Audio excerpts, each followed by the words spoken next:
Hello friends, welcome back to my channel গপ্প কথা। আজকে আবার নতুন একটা ভিডিও নিয়ে চলে এলাম তোমাদের কাছে।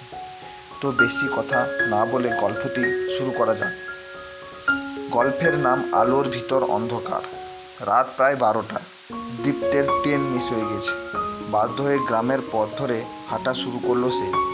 চাঁদের আলোয় ঘাস জমি সোনালি হয়ে উঠেছে, কিন্তু বনটার পাশে আসতেই যেন হাওয়ার শব্দও কানে আসছে না, চারিদিকে নিস্তব্ধ।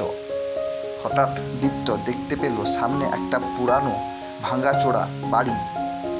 জানলাগুলো ভাঙা আর দরজাটা আধখোলা। কৌতূহলে সে একটু এগিয়ে গেল। দরজার কাছে গিয়ে ডাকলো, কেউ আছেন? কোনো সাড়া নেই। অদ্ভুত এক ঠান্ডা হাওয়া বয়ে গেল তার গায়ে। আর ঠিক তখনই ভিতর থেকে একটা মেয়ের কণ্ঠ ভেসে এলো, তুমি ফিরলে দীপ্ত? দীপ্ত কাঁপতে কাঁপতে বলল, কে? আমি তো তোমাকে চিনি না। আবার আওয়াজ একটু জোরালো হলো, তুমি কথা দিয়েছিলে ফিরবে, এখন তুমি যাবে না? হঠাৎ বাড়ির ভেতরের আলো জ্বলে উঠল, কিন্তু আলোটা ছিল অস্বাভাবিক, যেন নীলচে ধোঁয়ায় ভরা। দরজাটা খুলে গেল পুরোটা, আর দীপ্ত দেখতে পেল এক সাদা শাড়ি পরা মেয়েকে। চোখ দুটো জ্বলছে আর ঠোঁটে অদ্ভুত হাসি। দীপ্ত দৌড়ে পালাতে চাইল, কিন্তু পা যেন মাটিতে আটকে গেছে।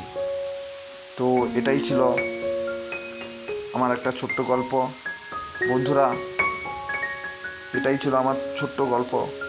গল্পটি যদি তোমাদের ভালো লেগে থাকে তাহলে লাইক, শেয়ার, কমেন্ট এবং শেষে সাবস্ক্রাইব করতে ভুলো না কিন্তু। ততক্ষণে তোমরা সুস্থ থাকো, ভালো থাকো এবং ভিডিওটি শেষ পর্যন্ত দেখার জন্য অসংখ্য ধন্যবাদ।